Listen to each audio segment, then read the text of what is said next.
Okay guys, in this video we're going to talk about translocation in the phloem. And the phloem is made of sieve tubes and their companion cells, so it's very living tissue. So the first thing we're going to do is take a cross section of the stem. So if I just put stem here, and I'll put transverse section or cross section. So this is like having the stem here, and we'll do a cross section and looking down from above. And the vascular tissue in the stem is going to be arranged as vascular bundles. So the vascular bundles are made up of xylem tissue and phloem tissue, and they're located around the outside or the periphery of the stem. Now, if we actually look a bit more closely at the vascular bundle, what we'll find is that the outside tissue of the vascular bundle that I've just kind of shaded in black here is the phloem tissue. So I'll just do this one as well. So this part here is the phloem tissue on the outside of the vascular bundle, and the xylem tissue is the little white bit of tissue towards the inside, so I'll put X for xylem. And the thin strip of tissue that's in between the phloem tissue and the xylem tissue is called the cambium. Now the cambium is made up of stem cells, and we know stem cells can divide through cell division that involves mitosis, so we get genetically identical daughter cells, which end up then differentiating either into the sieve tubes or the sieve elements or the companion cells, which make up the phloem, or it could be the vessels, the xylem vessels, and the tracheids that make up the xylem tissue. Now, if we actually have a look at the root, and we do the root in cross section, so transverse section again, so obviously we've got the root this time down into the soil to anchor the plant to the soil. I'm going to cut across it and look from above, so this will be a cross section. Here the vascular tissue is not arranged as vascular bundles, it's actually in the center of the root.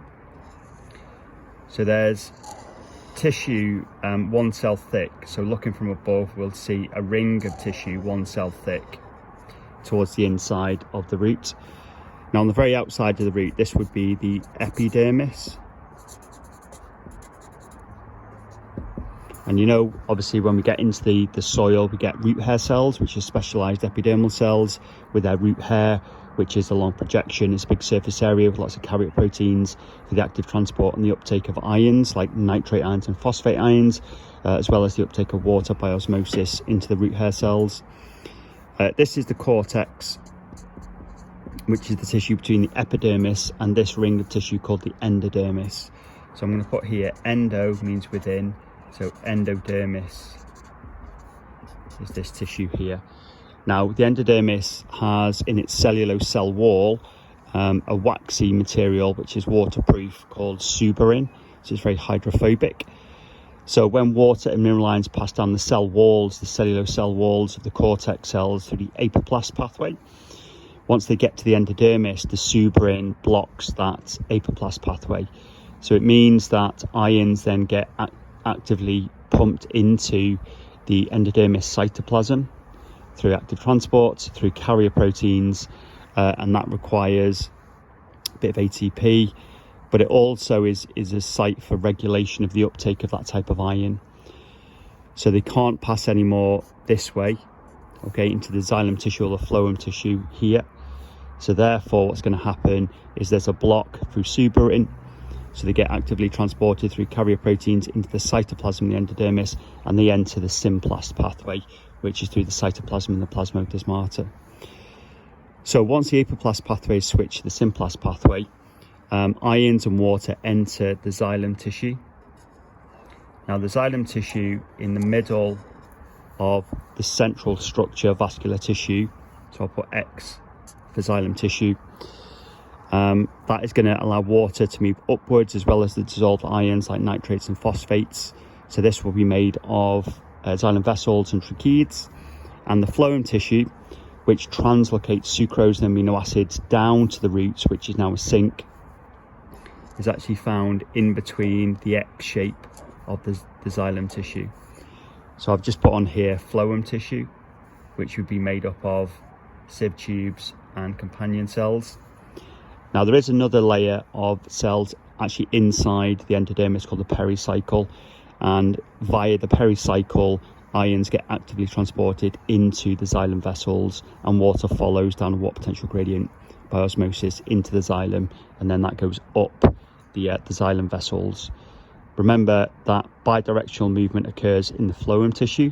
That means sucrose and amino acids can go up and down the sieve tubes, but they tend to go down into the roots because obviously the sucrose can then be hydrolyzed into fructose and glucose, which can then be used in respiration, and amino acids can be used by all the cells of the root for protein synthesis, translation at the ribosomes, protein synthesis.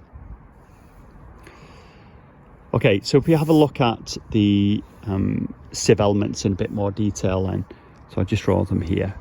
So the sieve elements are living cells, and I'll just draw several of them end to end. So we said in the previous video that the xylem vessels are hollow tubes with lignin injected into the wall, which is there for mechanical support. Well, these are living cells. Now, they are going to have a cellulose cell wall because they are plant cells. So I'm going to do the cellulose cell wall surrounding the cell here.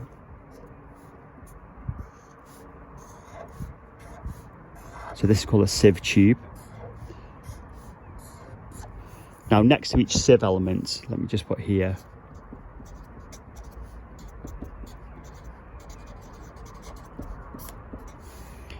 is a companion cell. So every sieve element has its own companion cell.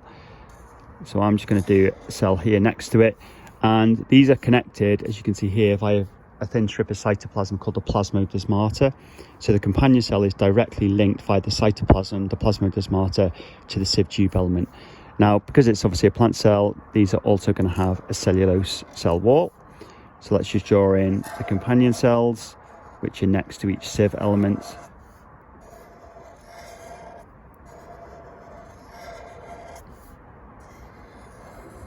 Now, companion cells are really important because they've got lots of organelles and they're very metabolically active. So let's just put here companion cells. So the companion cells would have obviously a nucleus, which contains linear DNA arranged as chromatin, which contains the genes or the genetic code to code for new proteins. They're going to have lots of rough ER, and the rough ER, rough endoplasmic reticulum, is going to make lots of proteins, and it's going to transport the proteins inside the cisternae of the rough ER. And of course, they're going to have lots and lots of mitochondria. So let's just put here the rough ER, and we should say rough endoplasmic reticulum in the exam. They have ATS ribosomes, and we know they're the sites of protein synthesis via translation. So that's going to be proteins like enzymes, for example, that can then be transported into the sieve tube cytoplasm, and that's going to allow translocation in the sieve tube.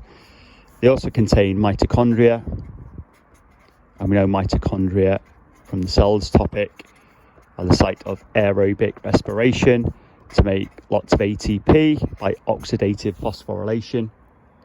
And that ATP is then also transported via the plasmodesmata into the sieve element. So translocation is actually a very active process, unlike the movement of water up the xylem, which is very passive and it requires the transpiration stream. So what we could do here, if we wanted to actually block translocation of sucrose and amino acids up and down the sieve tube, is add cyanide. Now, cyanide is a respiratory inhibitor, and that blocks the production of ATP. So if we added cyanide to these companion cells here, it would block ATP production, and therefore it actually does block translocation, indicating that it's a very active process. So what we've got actually in the sieve tube is we've got amino acids and sucrose, and they can move down the sieve tube from the source to the sink, but also it's been observed that they can move up the same sieve tube from a source to a sink. So we should always say that the molecules that get translocated include sucrose and all the 20 versions of amino acids. So they can go up and down the sieve tube, and that's called bi-directional movement or translocation.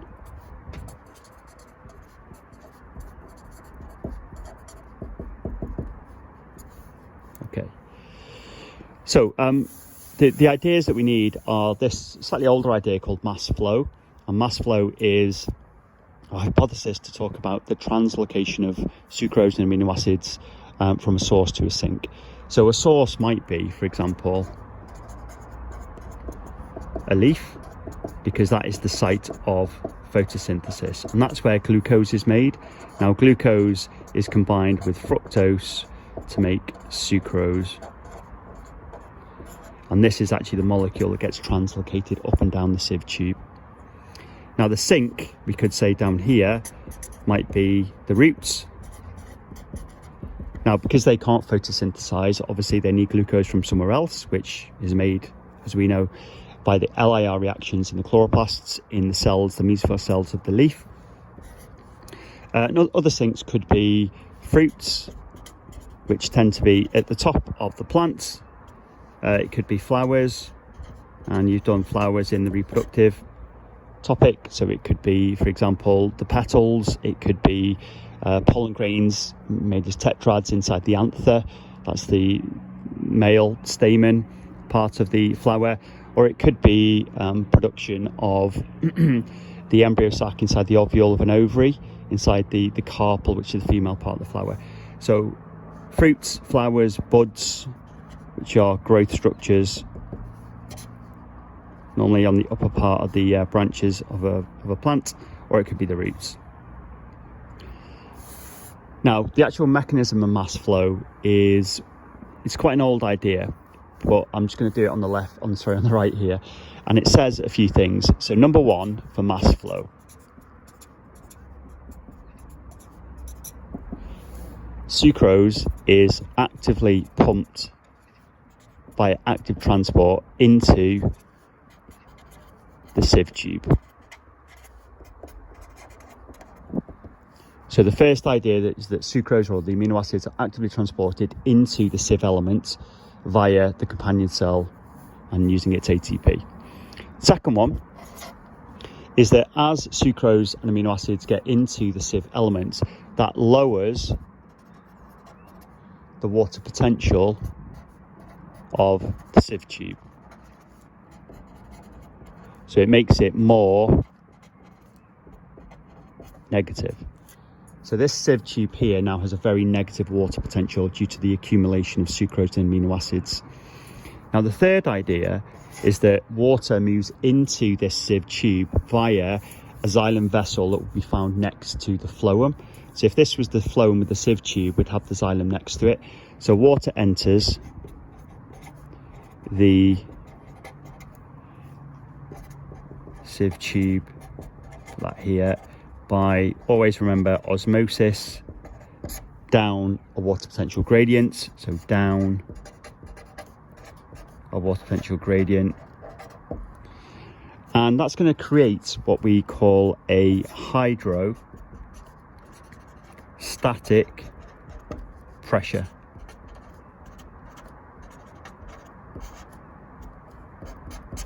So this idea of the hydrostatic pressure is very important, because this is what allows the mass flow of the solutes like sucrose and amino acids.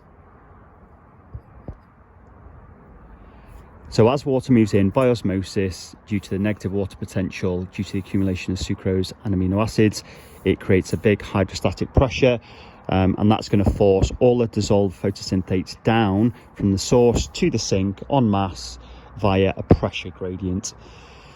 Now this idea is quite an old idea, because we actually know that the rate of translocation is much faster than the rate of movement down a pressure gradient, and also the pressure gradient would suggest it's only in a single direction, but we know actually in the same sieve tube that amino acids and sucrose can actually move up and down the same tube. So that indicates that it's not solely a hydrostatic pressure gradient from the source to the sink. So these are ideas that might go against the idea of mass flow. Now, what we actually think happens is that inside the cytoplasm of the sieve tube, there are threads of protein which extend through the sieve plates. So between the sieve elements, you get a sieve plate. So I'll just put that in here. And in the sieve plate, there are sieve pores. So the sieve plates would normally be a block to translocation, but there's little holes called sieve pores, and in between the sieve pores, or through the sieve pores, you get these protein strands that extend from cytoplasm to cytoplasm. Now what we think is that individual amino acids can attach to these threads of protein, and they can actually move down the thread or the strand or the filament of protein from one sieve element to the next. But that requires obviously the ATP that's been produced from the companion cells. That's why adding cyanide blocks translocation.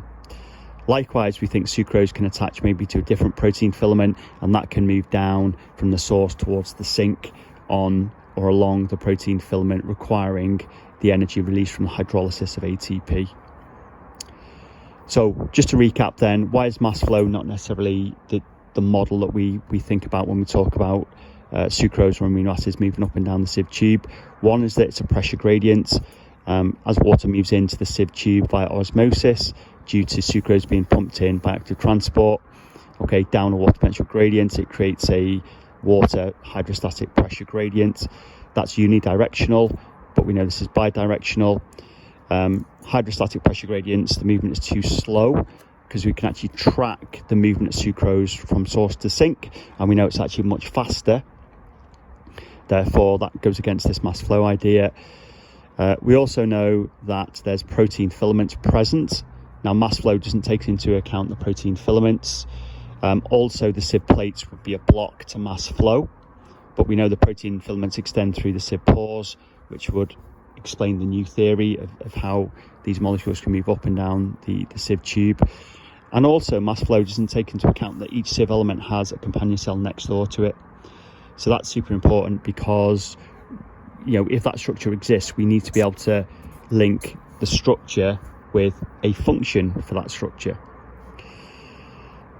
So that's translocation. Now, it's very, very important to always talk about whether you use mass flow or the newer idea of protein filaments, translocation going from the source, which is the leaf, to the sink. And we'll give any examples we can of sinks, which might be, for example, the roots, the fruits, the flowers, the buds. And we know this movement is bidirectional and it's very active because it requires ATP.